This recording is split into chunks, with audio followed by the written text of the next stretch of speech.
the previous Gemara. The Gemara before mentioned a number of situations where a person says unique brachas. The bracha Mishana Habriyos, which is the bracha that Hashem has diversity in his creations. He changes the creations, he diversifies. And the different examples of that bracha were, well, first the Gemara mentioned Bahaknin, which is a case of someone who's freckled. And then the Gemara asked a contradiction that there seems to be a different bracha for freckled as Dayon Ha'emes. And in the contradiction, it mentioned a number of examples that you say the bracha Meshana Habriyos, the diversified creations. And the other examples that it gives for Meshana Habriyos is if you see someone who's black, you see someone who's red, I guess a very red complexion, someone who's very white, I guess obviously unusually white or exceptionally white. Albino. What is that? An albino. Is that what it's called? And then there's a case of kipeach, which we said had a number of different meanings, either very heavy and very and short, or it could be the face is very long and drawn out, like, and then there's another someone who's bent over, and because their body is too weak to hold them to support them, and so that's another translation of kipeach. Anyway, the bottom line is that these are all cases where a person would say the bracha Meshana Habriyos. He gave a few more examples: a dwarf, a person that's has warts, and I guess that the darnikos, and some translate that as a cleft. Rashi gives that other explanation that it could mean a cleft. So a person would say this bracha Meshana Habriyos. And then it talks about cases where you say the bracha Dayon Ha'emes. The bracha Dayon Ha'emes, we know when a person says when a relative passes away, or you say it with Hashem's name. And if anyone dies who's not a relative, you just say it without Hashem's name. Baruch Dayon, you say Baruch Dayon Ha'emes. But the Gemara here mentions that there's a lot of other examples where a person would say Dayon Ha'emes. So one of them is this case of a person who's freckled. And another one would be someone whose hand is amputated, someone who's blind in both eyes, someone whose hair is, we use the word matted, it's somehow clumped together. I'm not sure what that exactly means. Is that, well, whatever. Is that something common? You have those dreadlocks. So that's what it means? Is that what it refers to? I'm saying, but that's when you have your hair and things clumped together. To some degree, I don't know. Right. It could be, yeah, maybe. It really means uncombed more than anything else. But this looks like something that's created that way. In other words, the person is, in other words, it's a certain type of hair that's like probably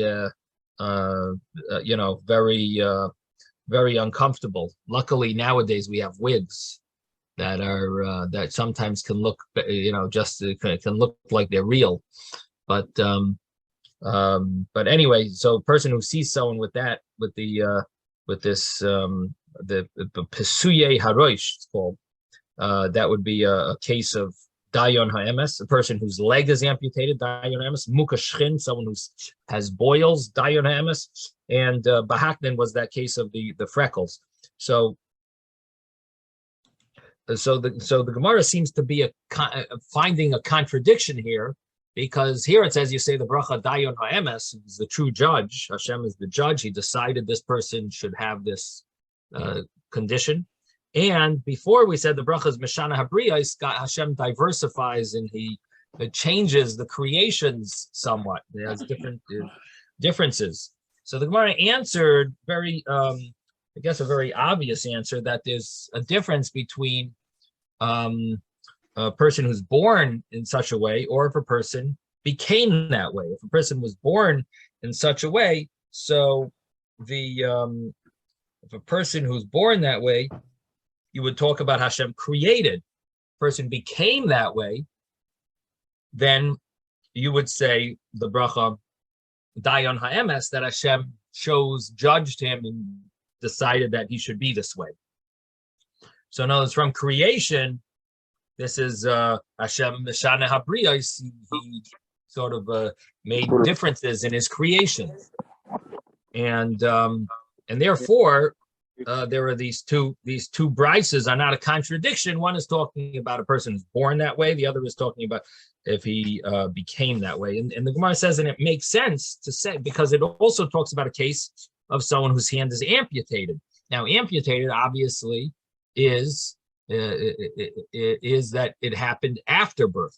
So just like amputated is a case that happened after birth during one's lifetime, so the same thing would apply to the other case where it's in the same category of it, bahaknin, which is the person with freckles.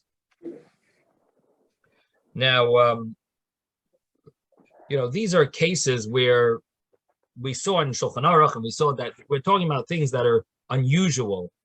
So I mentioned yesterday, and I think this is the pshat, that the reason why there, we don't say these brachas, I think has to do with the fact that we see so many more people than they used to see in the olden days. We see them often. We see people regularly. We travel around. This sound over here. So it seems to me like that might be connected to this. Why we are there's another reason why we don't say the bracha, and that is we don't know to what extent. You have to first of all feel very bad for the person to say Dayon Ha'emes. You have to what feel page bad. are you on? We're in 58b. 58b? Yeah. Okay. 58b. And we're just going over the Gemara from yesterday. Yeah. But so that's one point, that to what extent, like how much freckles does it have to be? How many boils does a person have to have? How bad does the hair have to be? And then you also have to feel bad. How bad do you have to feel for the person that you would say Dayan Ha'emes? I also mentioned yesterday that the difference between Dayan Ha'emes and the Bracha Meshana Habriyos also has to do with the fact that Dayan Ha'emes is looked at as, in a certain sense, Hashem decided to punish the person, or to give him this type of a situation as some type of a judgment against him. Dayan Ha'emes means Hashem judged and said that this person needs this. Meshana Habriyos seems to have more of a connection to the way Hashem created the world. He created certain people with this way, and certain people that way, and he it's connected maybe to different, the way the world has to be. There has to be diversification so that everyone complements each other, and there are those that are able to help out others and so on. And when it happens after birth, it's more of a judgment.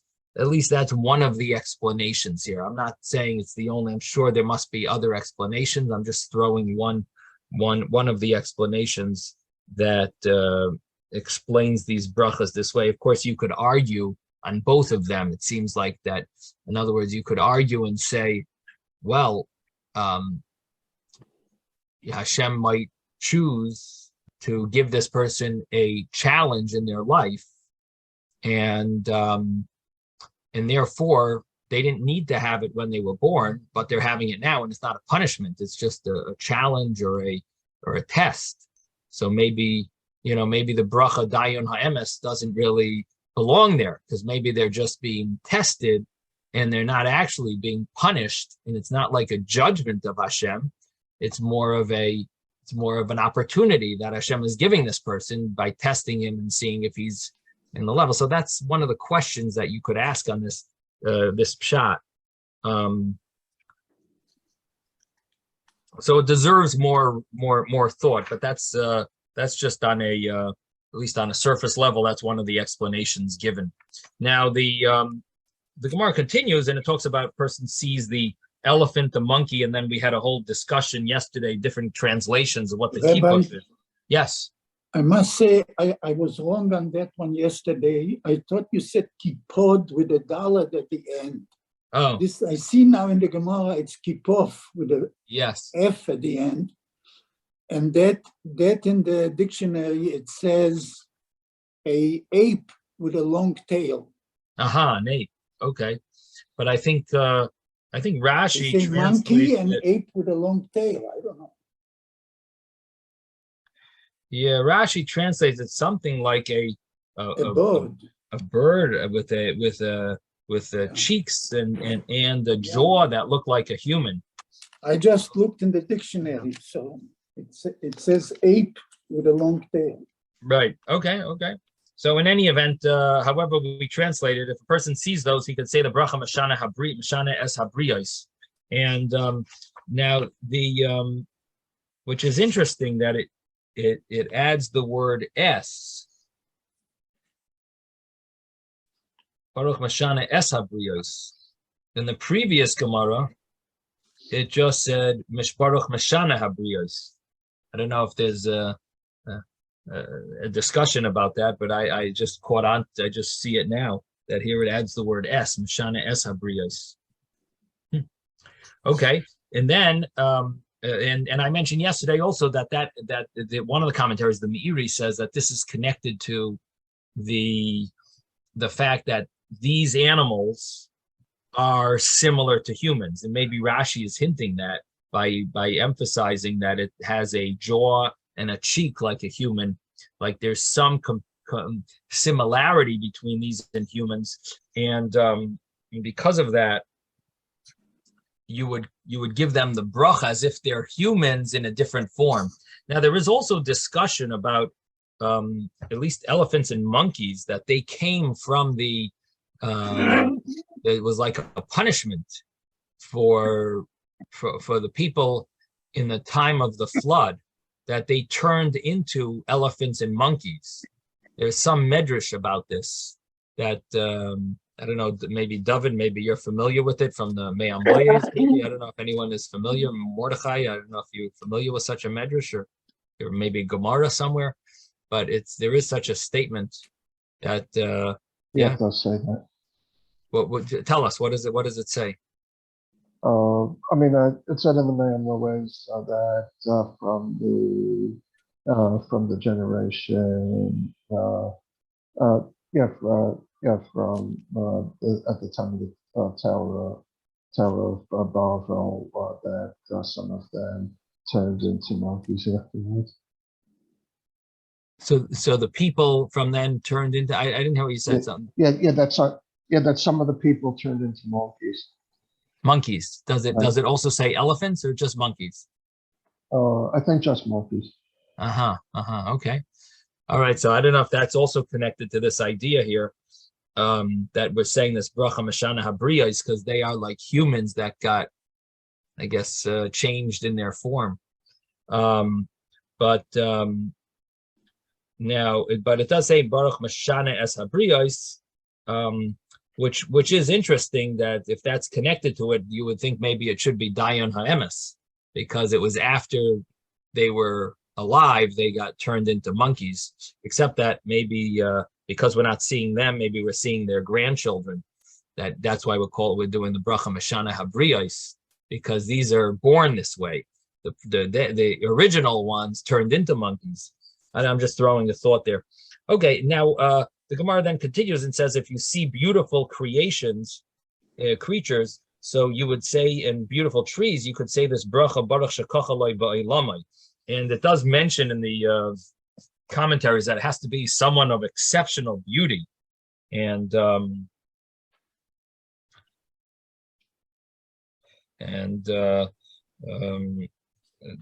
Rambam writes this, it has to be And because it's, and then the commentaries say because it's hard to define what the beauty is, what the level of beauty is, that's why we don't say this bracha either. Baruch shekocha loy ba'olamai. Okay, and then we got into the constellations and the mazolos. So we said the bracha for al hazikin. You would say shakoichoi u'varasei moliyolim for zikin. And so what is zikin? So the Gemara said zikin is koichva deshavet. It's this shooting star. And Shmuel said that I know astronomy. Shmuel said, and he said the streets of heaven are to me just as well known as the streets of Neherdah. Neherdah is where he lived, his hometown. And so, because he understood that he knew he knew the study of astronomy, so he was able to say that I know the streets of heaven just like the streets here of this town. But he said except for the shooting star, that I don't know what it is, but it is known that the Gemiri, we have a tradition that it doesn't ever pass through Kisla, which I translated yesterday as Orion, that constellation, that series of stars. Orion never. Yes.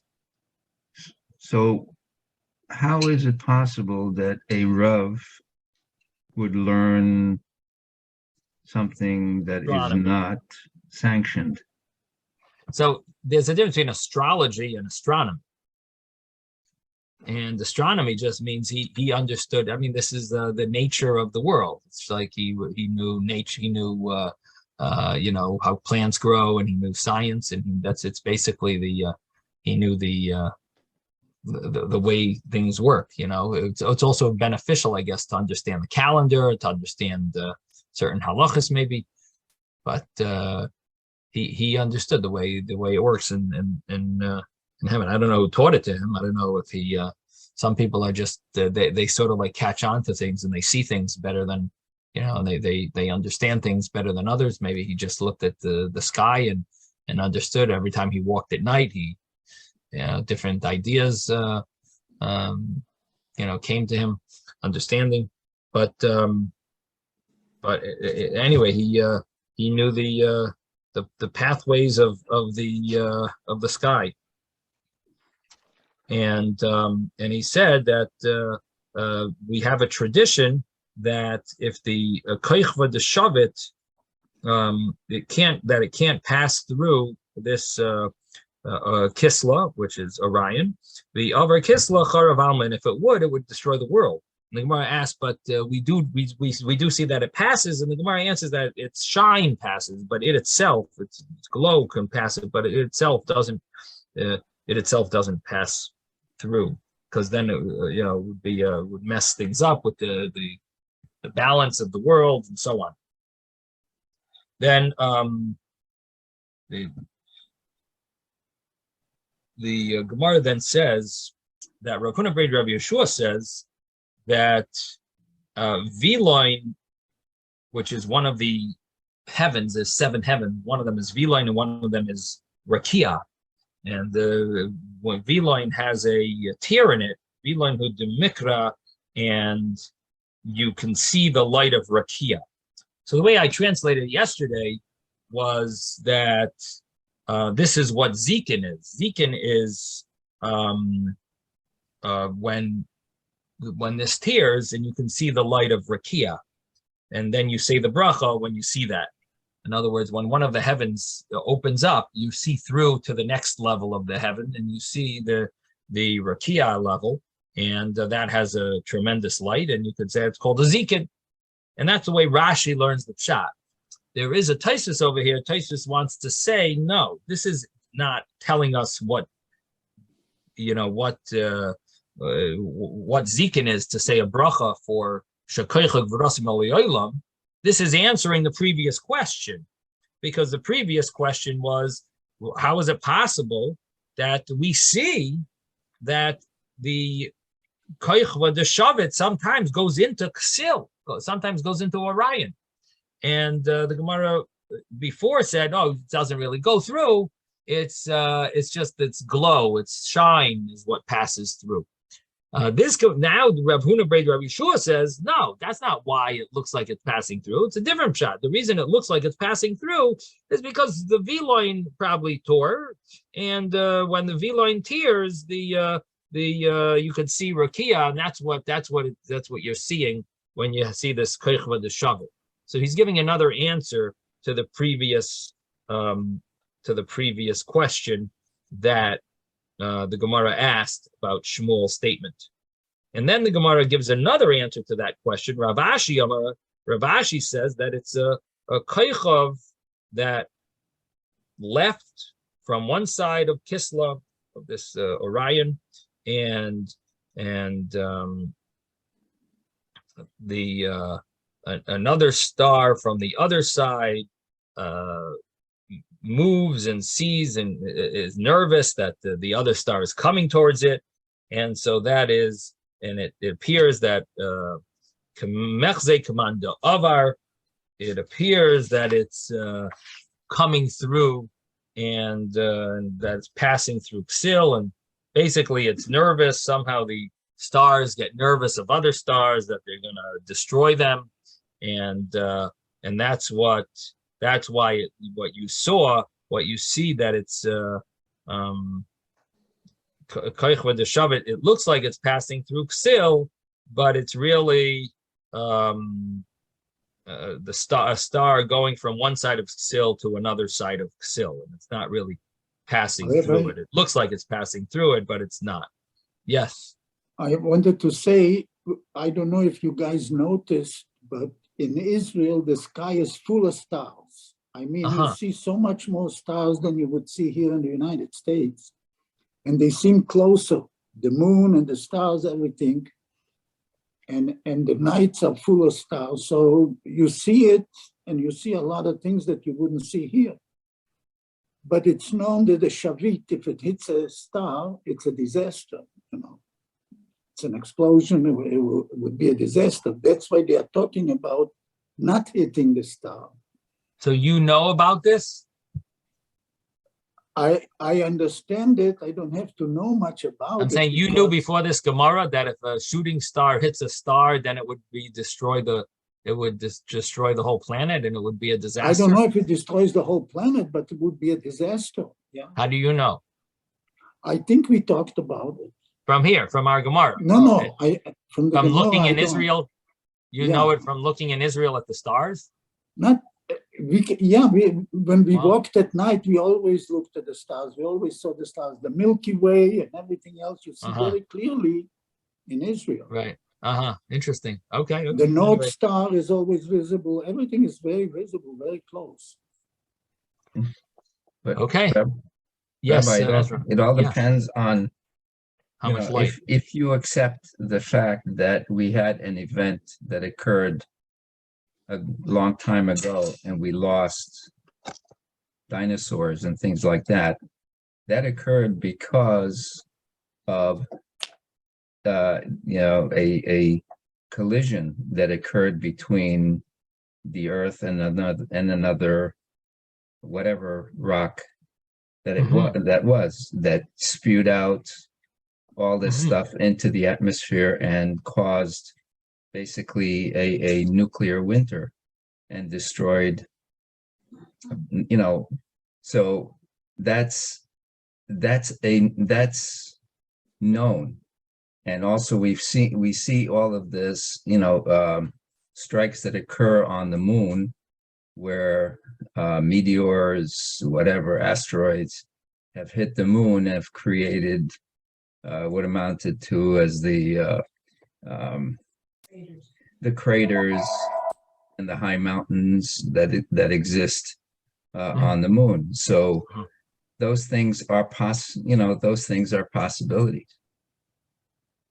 Big craters too. Yeah, we have them. We also have them here. We have we have craters here that are indications of either asteroids or meteors that have hit the Earth at one time or another. Right. And Okay. we also had it occur in Russia, I think in the 1900s, Right. and that caused a big upheaval at the time Uh-huh. in Russia. Not, Right. Okay. All right. So these I guess interesting things happen in the with the different heavenly matter that has caused different craters and things. Okay. So in any event, here the Gemara says that why do we see that the koich with the shavet sometimes passes through ksil? So it has these different explanations. Okay, and then the Gemara says Shmuel Rami. Now Shmuel had found a contradiction in the verses, and he brings a pasuk from Eov, and the pasuk in Eov. Just going to pull up the pasuk. It'd just be interesting to read the whole pasuk. Chapter, what is it? 9:9. I have it here if you want it, Rabbi. I just pulled it up. Oh, okay. Who makes Ursa Major, Orion, and Pleiades, and the chambers of the south. Right. So it starts off the verse before, who made himself, who by himself spread out the heavens and trod on the back of the sea. Noita Shamayim Levadoi V'derech al Bama Seyam, who made the bear and the Orion, Pleiades, and the chambers of the south wind. So, what? How did you translate it? Who made the what, David? It said, who makes Ursa Major. That's one constellation. That's the bear. That's the bear. Okay, bear. Okay. Orion, which is the second one, and Pleiades. And the rest of the pasuk says, and the chambers of the south. South wind. Right. Okay. So they're saying that Orion precedes Pleiades, and then the next pasuk that it says, on the other hand, it's written, who makes Pleiades and Orion.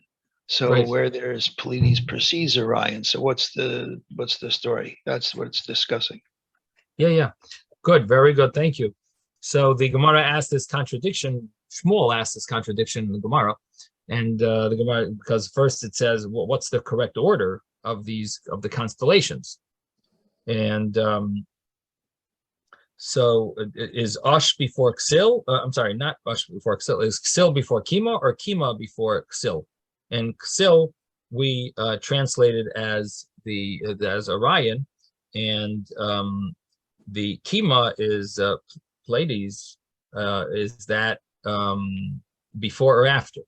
So the Gemara answers that it's not telling us the order, but it's really saying that they are both very important, because the Ksil is considered hot and Kima is considered cold. And if not for the heat of Ksil, we wouldn't be able to handle the cold of Kima. If not for the cold of Kima, we wouldn't be able to handle the heat of Ksil. And so that's what the verse is. That's why there's a difference in order of the verses. Now, then the Gemara says in Gumiri, we have a tradition that if not for the tail of the scorpion, which really means Kima, if not for the tail of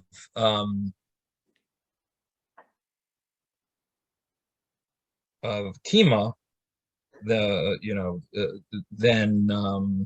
then what would happen is the Malay Tzina Shel Kima, then Linus-Kayim, the world wouldn't be able to. I'm sorry, I skipped. That if not for the tail of the scorpion, then anyone bitten by a scorpion would not live. So somehow this constellation in heaven causes there to be a healing for a person who's bitten by a scorpion. So somehow Kima gives that healing, allows us to be healed. Okay, so then the Gemara says that and that's what Hashem told Eov, that could you tie the bonds of Kima or loosen the shackles of Ksil? That meaning that one of them is very cold and the other is very hot. Now, what is Kima? So the Gemara said it's Kima comes from the word Meya Koichavi. It is like 100 stars. And the Gemara says some say they're gathered together, some say they're scattered. And what is Osh? That was another one of the constellations. So the Gemara says it's Yosa. What's Yosa? So that's the tail, Zanav Tlet, the tail of the ram. Some say it's the head of the bull. And the Gemara says that the Mistaber makes sense that it is the tail of the ram, because it says Va'ayish al Boneha Tenachem, and it says, can you comfort Ayish for her children? And that would imply that Ayish is missing some of the stars, and the tail of the ram, it says, appears as if it was beaten by a hammer to close the gap that it has. And so it seems makabakornis, Rashi translates. So the Gemara says that. Let me read it inside now. Let's start from my Ush. My Ush. Is that what we're up to?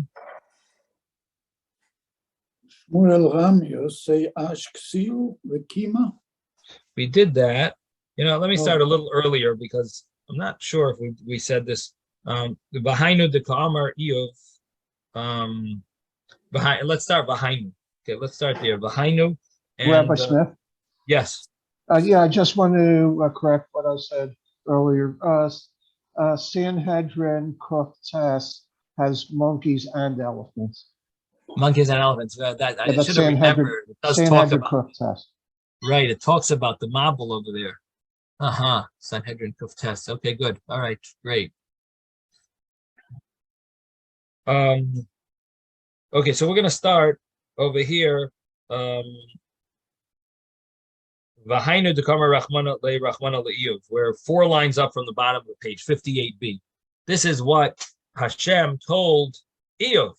This is what Hashem told Iyov. He said, "Hiskasher ma'adonis kima o'moishchais ksil tefateach." Can you tie the bonds of kima, or can you open up the moishchais ksil, the reins of ksil? Can you open them up? So, in other words, could you create it yourself? Do you think you're possible of doing these things? This is not within your ability. And what's his name? Kornfeld does it. Do you tie kima to hold in most of its cold? Do you untie the harness of Kasil to allow some of its heat to soften the chill from kima? Right. Okay, good. Okay. Which means that he's saying that one of them is the source of cold, and the other is not the source, but one of them is very cold, the other is very hot. And could you do it yourself? In other words, Hashem is asking if a human could actually do this type of thing. Right. And then the Gemara says why that. Is it called kima? What do you say? No, the Gemara asks, why is it called kima? Why is it called kima? So the Gemara says, it's like 100 stars. At least it looks like 100 stars. And the Gemara says, some say that they are gathered together, and some say that they are scattered. And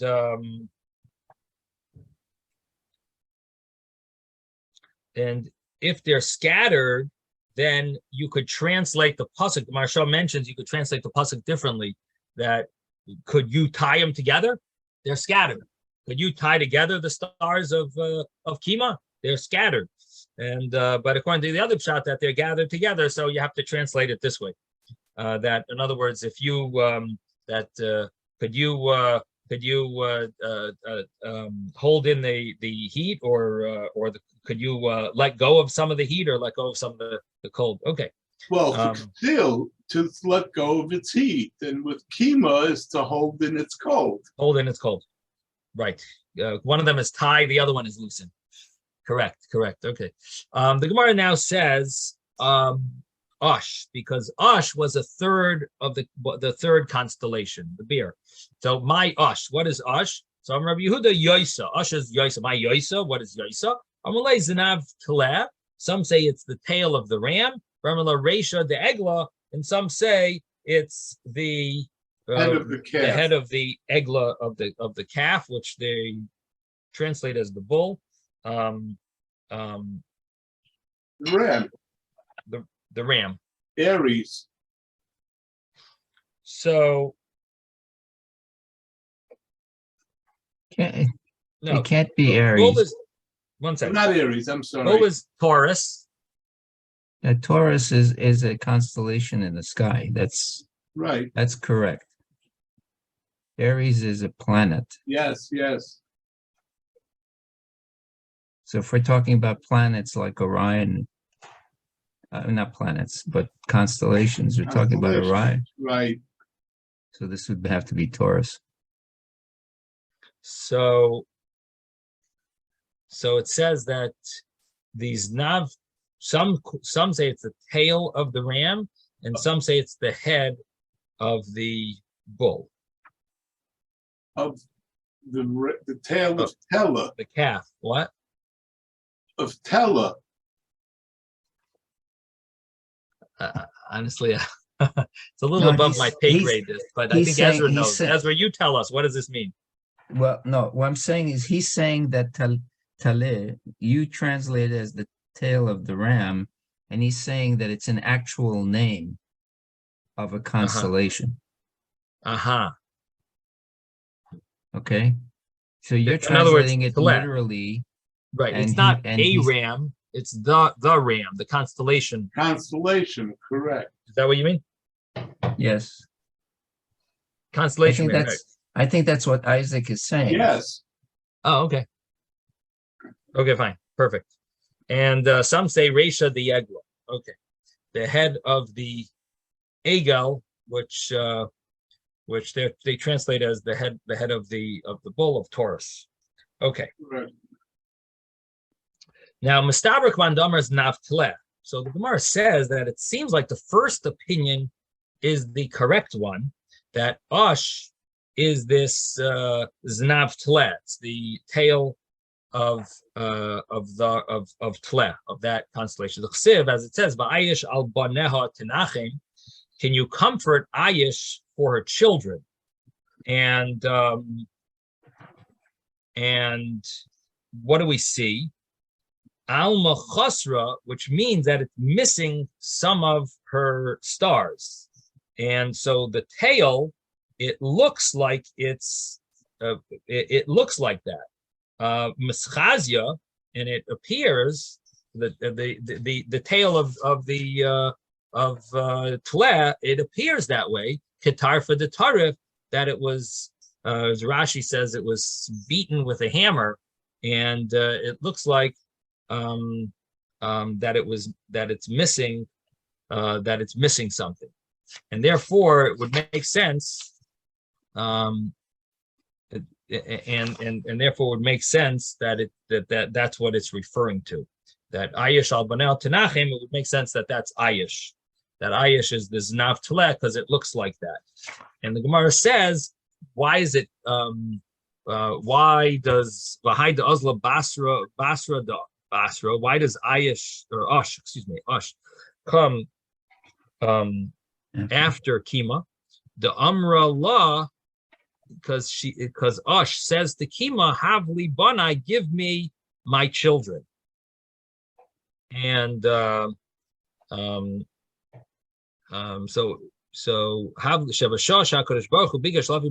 when Hashem wants to bring a flood, or when he wanted to bring a flood upon the world, he took 2 stars from Kima, and Vehevi Mabul Lioilam, and he brought a flood on the world. When he wanted to close up this this hole. The hole to let the water out. When he wanted to close it up, Natal Shnei Koichavim Ayish, the Sasma, he took 2 stars from Ayish and he closed it up. He didn't bring back the stars from Kima. He took 2 stars from Ayish. So Kima, he removed 2 stars from, brought the flood. He took 2 stars from Ayish and closed this up, the hole, so that the waters would stop flowing. And now, why didn't he take the stars and put them back? Let him put it back. The Gemara answers, your pit would not be filled by the earth that you dug out to make the pit. And therefore, they wouldn't be big enough to close the hole. So he had to take bigger stars, and I guess the Ayish stars are bigger, and therefore he took those stars to close the hole.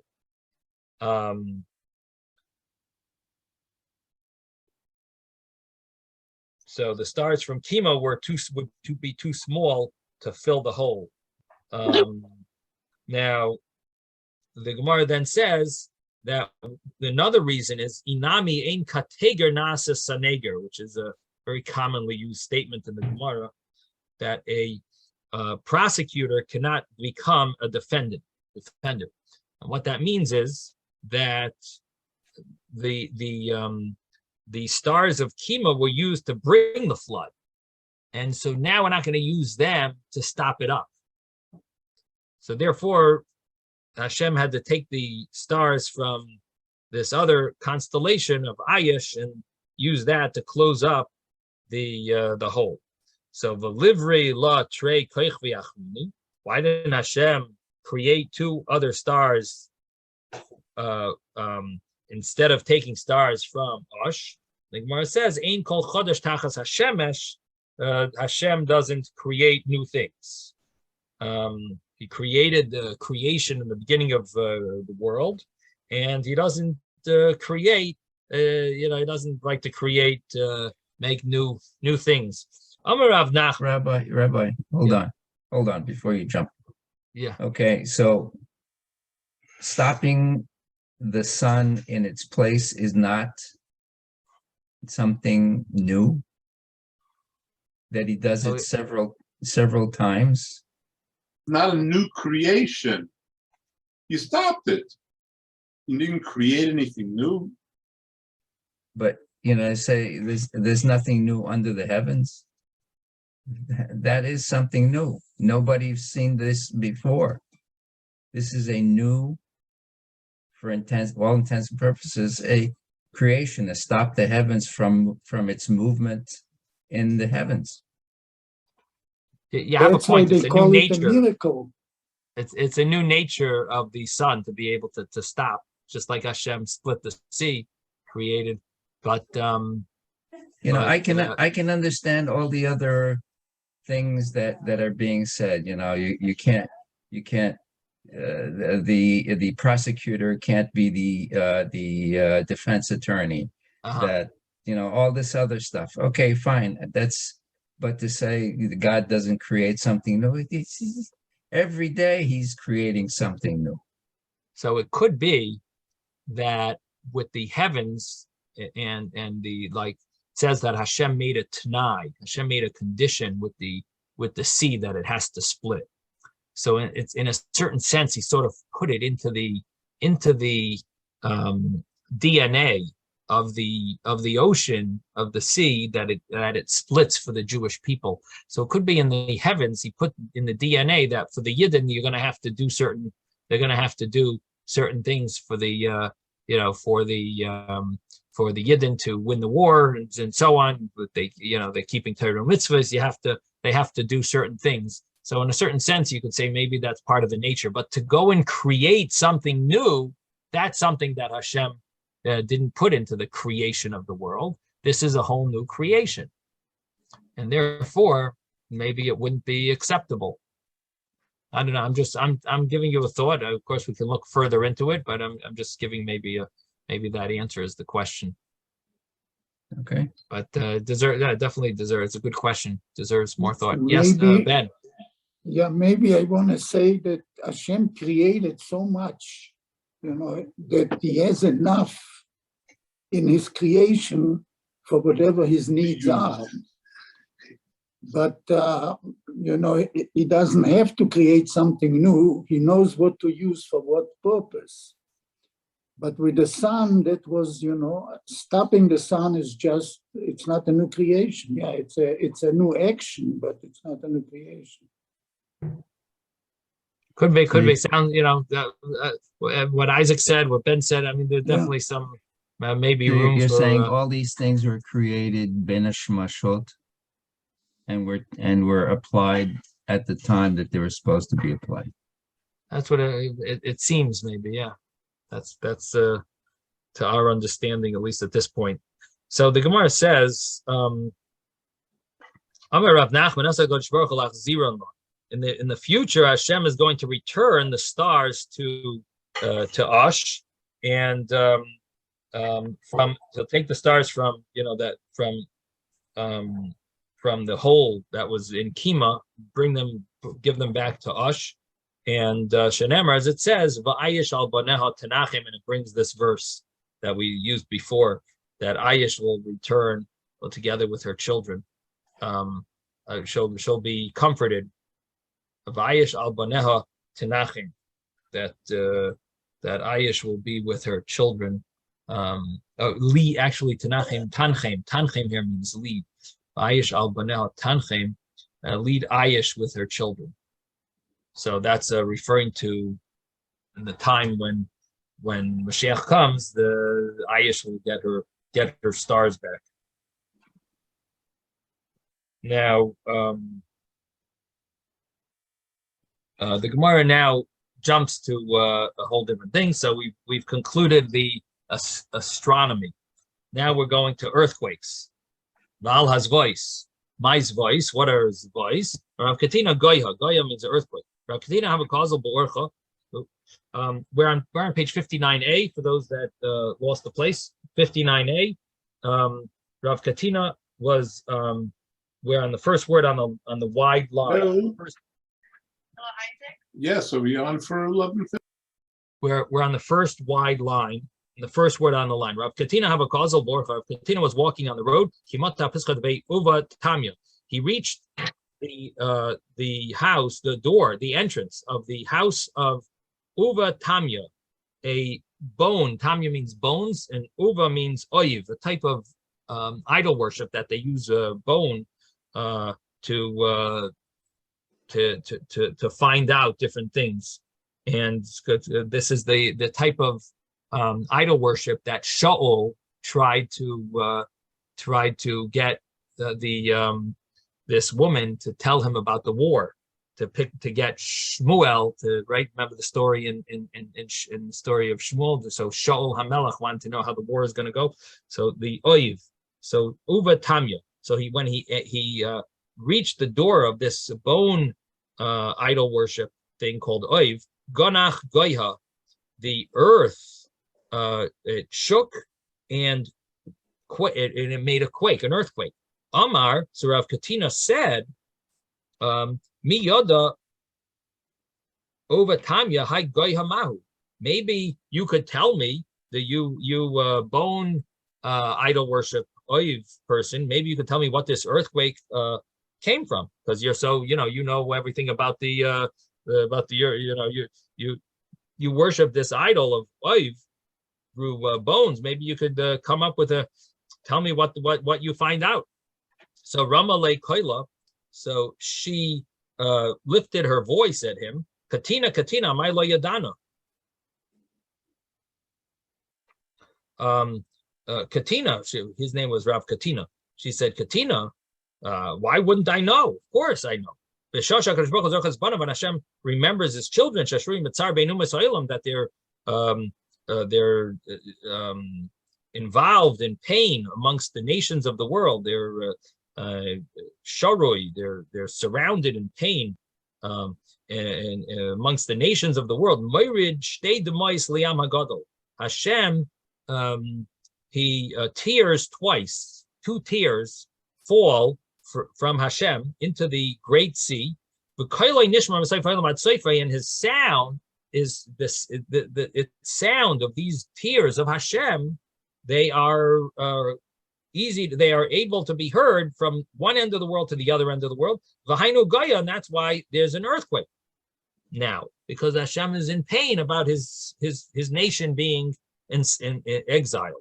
Amar Rav Katina said, Ubatanya Kadivhu, this bone idol worshiper of Oiv, this Oiv bone idol worship person is a Kadiv. Kadivhu. Kadiv is the same word as Kazav. It's is a fraud, is a false. Umile Kadivin, and his words are false. Ihachi, he says, you know why? Because if so, then why didn't it goyha mi? It should have quaked twice, and there should have been 2 earthquakes, and not just one. Now the Gemara says that it wasn't exactly correct what Rav Katina said. V'loihi, it's not exactly so as Rav Katina said. Goyha of it, because really there were 2 earthquakes.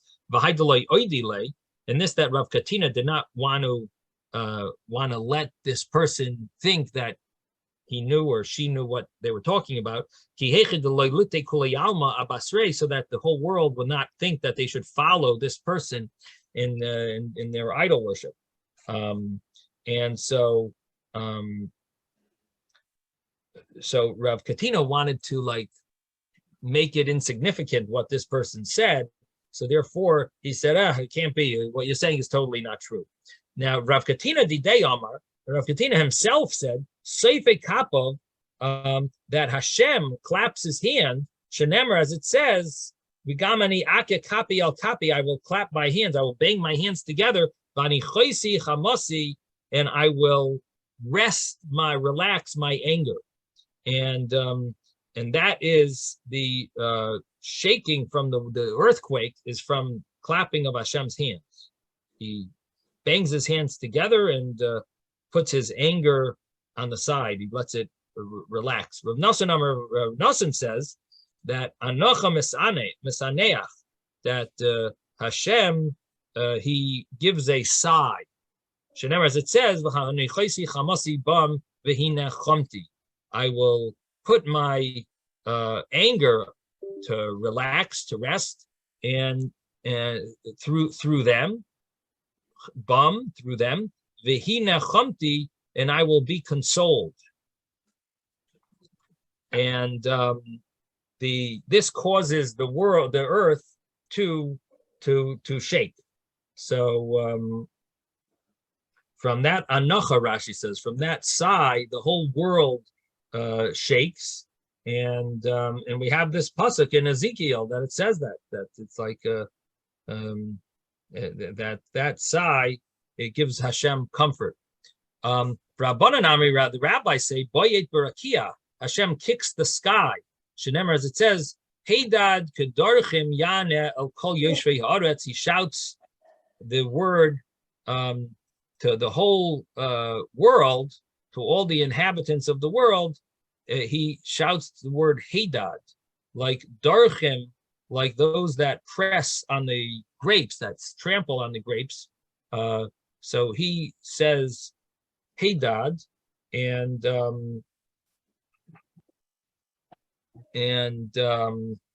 basically Hashem is kicking. He's doing something similar to what the people who step on the wine, who squeeze the grapes for the wine. He's doing the same thing.